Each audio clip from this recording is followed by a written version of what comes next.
WPTV Treasure Coast News starts now. Tonight on Treasure Coast News, a mother's pain after a deadly crash into a Treasure Coast pond, and the life-saving response to free a woman trapped in a daring rescue. Good evening and welcome to Treasure Coast News on WPTV. Dedicated coverage of stories and issues in and around the Treasure Coast from Stuart to Sebastian.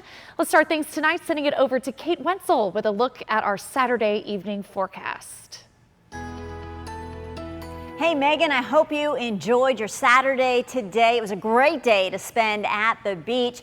This is 4 p.m. at Jensen Beach, and a lot of folks enjoyed the sunshine and dipped their toes in the ocean waters there to help cool off. Even though the ocean's in the mid-80s, it still feels refreshing compared to the heat index, which feels like about 100 degrees. Now, if you're headed to the beach for Sunday, do be aware there's a high risk of rip current, so the best bet is to swim at a beach with lifeguards. That way, in case you get into trouble, they are there to help you. Winds out of the east-southeast at 15, surf 2 to 3 feet. Current temperatures right now around the Treasure Coast, 86 in Stuart, 87 degrees Port St. Lucie, 86 Vero Beach, 86 in Sebastian, and right now Jupiter at 89. Winds out of the southeast, 12 miles per hour in Stuart, 15 for Fort Pierce, and 13 for Vero Beach. And that's the direction of all of the shower activity we've seen today is from east to west. And we currently have a few showers offshore, but the trend has been for everything to dissipate right before it moves on land. So virtually a dry evening for you. Temperatures in the mid 80s with mostly clear skies. And tomorrow you can leave your umbrellas at home, but it is going to be another hot day. All those details coming up in a few minutes. Kate, thank you. We're learning a man and woman found dead in a pond in Martin County this week were driving home from a wedding when they veered off the road and into the water. WPTV Treasure Coast News' Todd Wilson spoke with one of the victim's mothers, still processing all of this. The Martin County Sheriff William Snyder says it appears that the driver missed the turn and landed 25 feet into the pond. He says it also appears that nobody in the car was wearing a seatbelt. I didn't want to think. I didn't want to believe it was true. Victoria Smith says she got a call right after filling out a missing persons report for her daughter, Angela Smith. Victoria says she was with her daughter Saturday at a wedding for a family member at Canal Point in Palm Beach County. Investigators say Smith and her boyfriend, 64-year-old Vincent Thomas, would leave the wedding around midnight. That wedding would be the last time anyone saw them alive. Come Monday, a driver passing a pond near Indiantown right off the beeline saw a body floating in the water. That person called the sheriff's office. It's dark. They have no idea where they are. They're not from here. It's a 25 foot of water. The windows are open. They could have expired inside the car when it filled up with water and then floated out, or they could have actually gotten out of the car through the open windows and then drowned. Victoria Smith says her daughter was an educated woman with a master's from FAU. Angela was a teacher for over a decade. She says Angela was working through some hard times and had come closer to God. Get my heart broken. I don't know how to take it. In Martin County, Todd Wilson, WPTV News Channel 5. A health alert we want you to be aware of in Martin County. Traces of toxic algae were detected on Lake Okeechobee's eastern shore. People are being asked to avoid contact with the water. Just last week, blue-green algae was detected in 2 separate locations near the lake shore. Well, some answers tonight after a woman was reportedly seen on the wrong side of the railing of the Crosstown Parkway Bridge Thursday morning. Crews from St. Lucie County Fire District were called to the scene after several worried people called in. The fire district posting photos to Facebook. Fire officials say as soon as a crews and police arrived, the person was already 25 feet below the bridge. Officers were able to get through the brush to find that person as fire rescue began their high-angle rescue using the Stokes basket to help lower down a stretcher. The person was rescued and taken to the hospital. No word on their condition. That wasn't the only dramatic rescue this weekend. The Indian River County Sheriff's Office has released body cam footage of the moment a woman was rescued from a car that crashed upside down in a canal. WPTV Treasure Coast News' Joel Lopez spoke with that deputy who shared his rescue story. His name is Corporal Tony Lee, and he's been with the Indian River County Sheriff's Office for 6 years now. And today he's being called a hero for for saving a woman's life. A life-saving rescue caught on camera. Can you hear me? Body cam footage showing the moment when Corporal Tony Lee with the Indian River County Sheriff's Office climbs down into the canal to find a woman who said her name was Linda that was hanging upside down in her seatbelt after a crash. I couldn't see anything. All the airbags were deployed. Everything was covered. The only thing I had was her talking back to me, luckily. She was still conscious. We're going to get you out of there, okay? All right, dear. The crash happening along 57th Street as the car started sinking into the canal, submerging the woman's head underwater. Her leg caught in the steering wheel. Get your head out of the water, Miss Linda. Give me a knife. It kind of hits you there when, everything's fine until it's not fine. And then, we do our best to figure out the situation and go from there. That's when he uses a knife to cut her loose and lift her head above the water. You're right. Breathe. Keep your head sideways.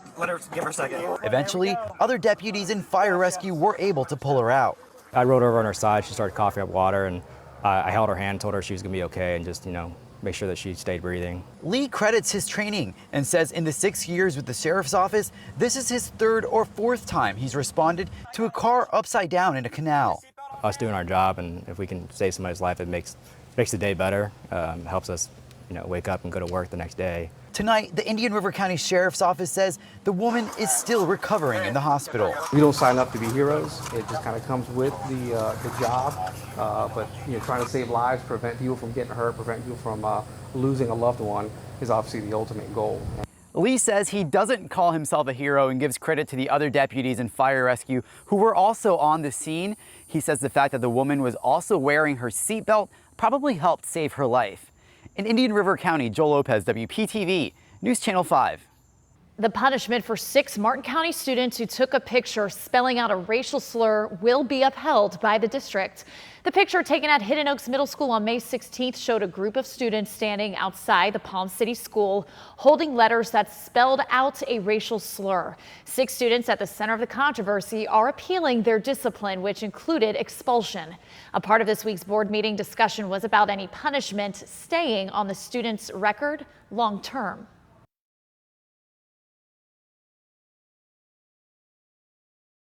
Have you been sitting there with your vote by mail ballot trying to figure out who's who? Well, TC Palm is here to help. TC Palm's top premium content this week is election coverage from St. Lucie, Martin, and Indian River counties.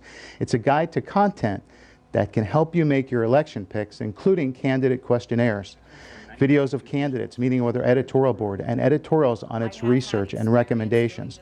We've also got news stories, links to candidate websites, and recommendations from past elections. And if you're voting by mail, TC Palm also has a news story explaining how you can avoid the most common mistakes on your mail ballot, which could determine whether your ballot counts or not. For more exclusive Treasure Coast stories, visit tcpalm.com/premium. I'm columnist Larry Reisman for TC Palm. After the break, utility bills have many of us on alert this summer, but in one St. Lucie County community, some are questioning if it could be time for a new energy provider. And when she's not saving lives, she's competing at sea. We'll show you how a local firefighter's hobby will soon get her global recognition.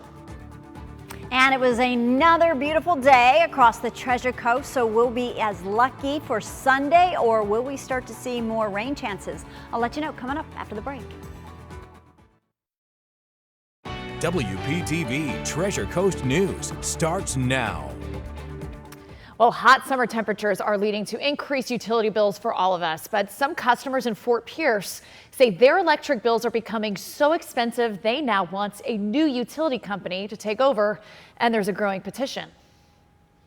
Keeping the lights on inside Spirit Life Church of God in Fort Pierce is forcing Pastor Howard Riley to make big sacrifices. And we look at the bill and we're like, wow. Their latest power bill, he says, was more than $3,000 higher than the previous month. And he's worried the bills won't get smaller anytime soon. We're putting aluminum foil over our windows of the church to keep the heat from coming in. We've changed out chandeliers to LED lights, turning off air conditioning. They won't be able to buy as many school supplies and won't be able to serve as many homeless people. I cannot stand the fact that I had to look at a family yesterday and say, I'm sorry, we cannot help you. It's why he's joined on to an effort, #NoFPUA, a group sending around a petition wanting to sell off FPUA to FPL, with hopes that could mean much lower power bills. The petition has gained more than 400 signatures. Once again, these are residents that are coming together saying, what can we do? How can we let our voice be heard? And this is one way. We've asked FPUA what it thinks about the petition and have not heard back.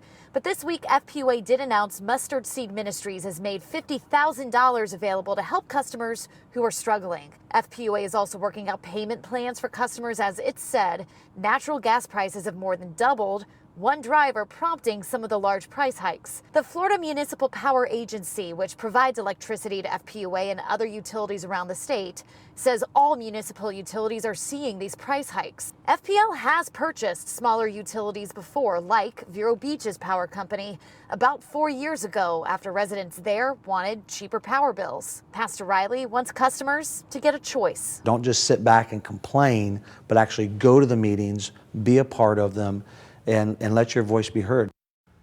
A group of customers plans to meet Monday to talk about forming an official committee that would formalize petition signatures and move for a ballot measure or a special election to vote on keeping or doing away with FPUA.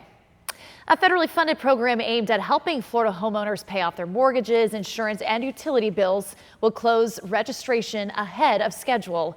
Officials with the Department of Economic Opportunity say due to limited funds awarded by the U.S. Treasury, the last day for Floridians to register for the Homeowners Assistance Fund is today. The DEO has given out more than $240 million in total relief so far, with more than $26 million awarded this week alone. Homeowners that have already been invited to apply will still be able to complete and submit their applications. A new playground is coming to St. Lucie County. Crews are replacing the playground at Palm Lake Park in the Indian River Estates neighborhood. We are told they're ready to start working on the design. The playground should be finished by the end of September. Well, an update tonight on the trash troubles in Port St. Lucie. If you live there, next week, new garbage carts will be showing up at your door as part of the city's switch to a new waste collection service. If you live on the east side of the turnpike, you will see a new cart starting August 1st. Those on the west side have already started seeing theirs. You must start using the new carts by September 5th. Well, Treasure Coast County wants to make sure their tenants know their rights. St. Lucie County's Housing Division will host another housing law clinic in partnership with the Legal Aid Society of Palm Beach County. It takes place August 11th from 10 to 4 at the Fenn Center. That's the location right there on your map at 2000 Virginia Avenue. Anyone with questions about the eviction process or potential housing discrimination is encouraged to stop by and meet with legal aid staff. Make sure you bring any and all necessary documents that might be important for review. Well, a St. Lucie County firefighter is making a big name for herself in the spearfishing world. Julie Higgs is now a two-time national champion in the sport and earned herself a spot on the USA team that will compete to be world champions in this growing sport next summer. And I had the chance this week to talk to her and see how she's helping the sport reach a newer group of competitors. Days out on the water aren't exactly for leisure for Julie Higgs. Each outing helps sharpen her skills she's now using to compete at the highest level. I think my strength is I go out all the time. Higgs is a true Florida girl, mastering a true Florida sport. I have so many good memories spearfishing, but this is actually the first spear gun I ever had. She grew up diving and started spearfishing as a young teen. I shot my first fish when I was 13. First thing I shot was a lobster, which is legal in the Bahamas. And the second thing I shot was a strawberry grouper.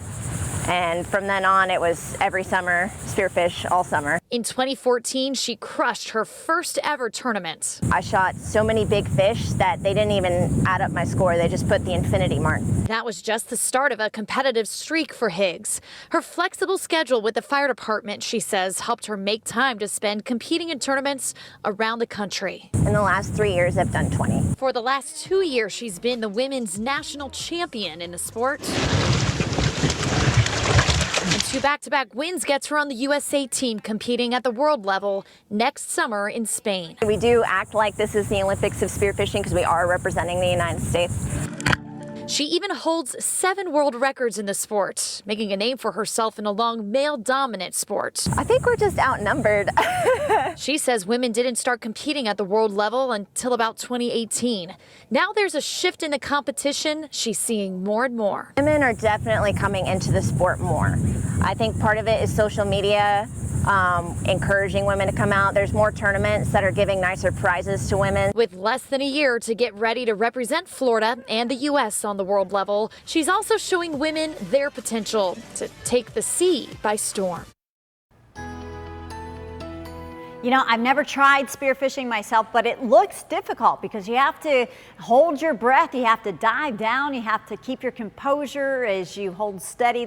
I think there's a lot of dynamics to it, so good for her. As we take a live look at Jonathan Dickinson State Park, actually a time lapse, you can see a beautiful sunset on the way. Today we made it up to 90 degrees. Our average for this time of year is 91, so 1 degree below average and nowhere near the record of 97 set back in 2010. The morning low 73 degrees. Temperatures elsewhere right now 86 in Port St. Lucie, 86 for Fort Pierce and Stewart, as well as Vero Beach and Sebastian. A little warmer to our south, 89 degrees in Jupiter. So you can see the winds out of the southeast at 12 miles per hour for Stewart, 15 in Fort Pierce, 13-mile-per-hour winds right now in Vero Beach. And anything that does develop over the Atlantic, if it holds together with that wind flow, it will push on shore, but that's about the only shower we have right now. So if you're headed out this Saturday evening, you don't need to worry about your umbrella. It's going to stay mainly dry tonight, warm too, with temps in the mid-80s,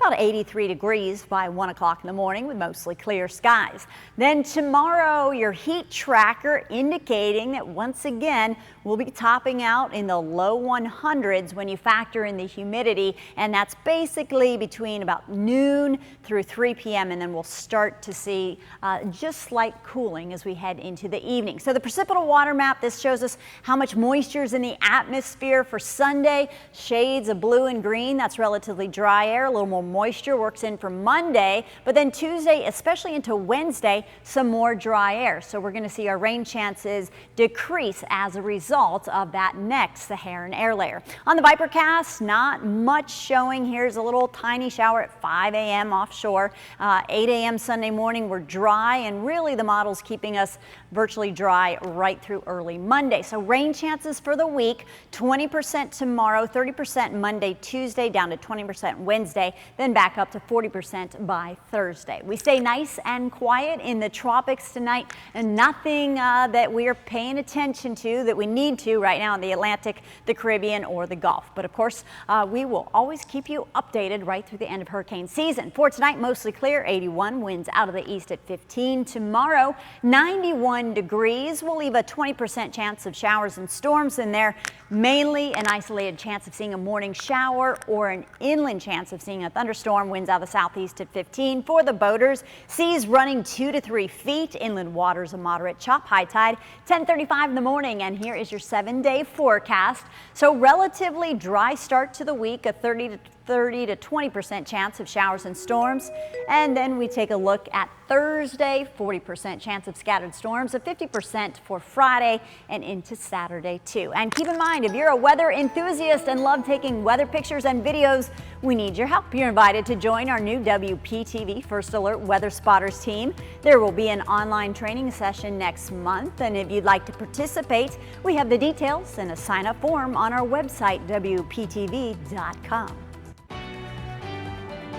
A health alert this evening you'll want to know about if you are spending time on the water this weekend. Tests reveal higher than normal levels of bacteria in the water at the Roosevelt Bridge and Layton Park in Palm City.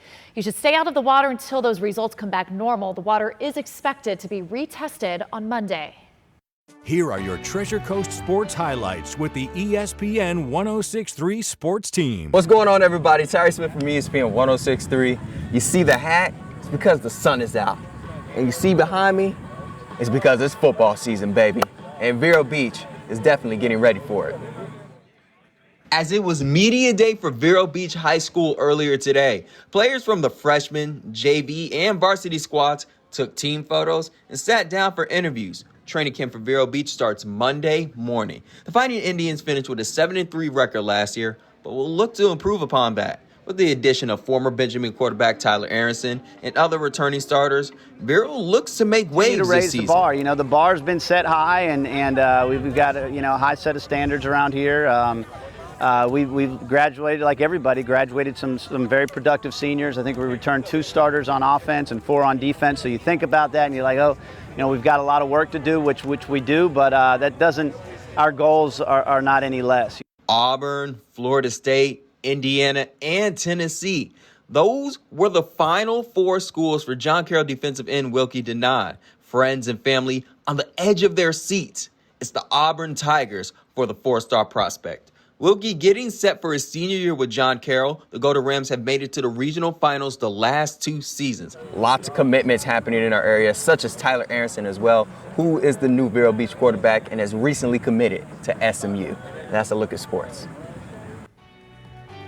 As students prepare to return to school, one sheriff's office is stepping up to improve security for preschoolers. School resource officers are now a common sight in our local schools, but in places like preschools where SROs are not found, there is an effort in Martin County to make sure those campuses are also safe. This week, the Sheriff's Office in Martin County hosted area preschools and daycare centers for a back-to-school safety presentation. The main focus was not just on hardening structures, but making sure there's communication between the schools and the Sheriff's Office. We have a lot of people that have went through hundreds of hours of training on how to make a school safe and what are some things you can do to mitigate the issues. Safety and security for our students, families, and staff is our first priority. Many of these learning centers, in fact, are busy year-round, not just during the school year. There's a new pay agreement for St. Lucie County teachers. The school district and union leaders negotiated a new compensation schedule for the 2022 to 23 school year. The biggest takeaway, starting teacher salaries will increase from around $45,000 a year to $47,500. The minimum pay for all support staff is also increasing to $15 per hour. All employees are scheduled to receive a one-time bonus of $426 next month. The district's also doubling some salary increases in order to retain more experienced teachers. Substitute teacher pay is seeing a rise in Martin County in an effort to hire more substitute teachers. Starting this coming week, the minimum wage for subs is $17.50 an hour, and it goes up from there depending on how much schooling you've completed. The district will also cover all pre-employment testing fees. The fees will be covered for new hires through the first day of school on August 10th. This coming week, you can help clean our waterways and enjoy a free day around some of your favorite animals. The Smithsonian Marine Ecosystems exhibit is hosting its monthly beach cleanup. That event happens every Tuesday during free admissions day into the St. Lucie County Aquarium. Volunteers can meet in front of the aquarium to pick up your beach supplies, and then afterwards, you can go back and enjoy the aquarium for free. That's happening from 8 to 10 a.m. on South Causeway Beach. And one last look at your weather. Tomorrow, pretty much similar to today, a very slight chance of some rain, some showers possible near the coast in the morning, followed by afternoon thunderstorms, hot with 91 degrees, and then a 30% chance of storms Monday, Tuesday. More Saharan air works back into place for Wednesday and Thursday, but by Thursday, late afternoon, it starts to work out. So our rain chances increase gradually by Thursday and up to 50% for your Friday and Saturday. All right, thank you, Kate, and thank you for joining us for Treasure Coast News. Catch us again next Saturday. Around the area, we'll be highlighting the diversity of the Treasure Coast, and you can find out more about what's going on from Stuart to Sebastian at WPTV.com. Just click the Treasure Coast link at the top of the homepage. Enjoy a beautiful weekend out there.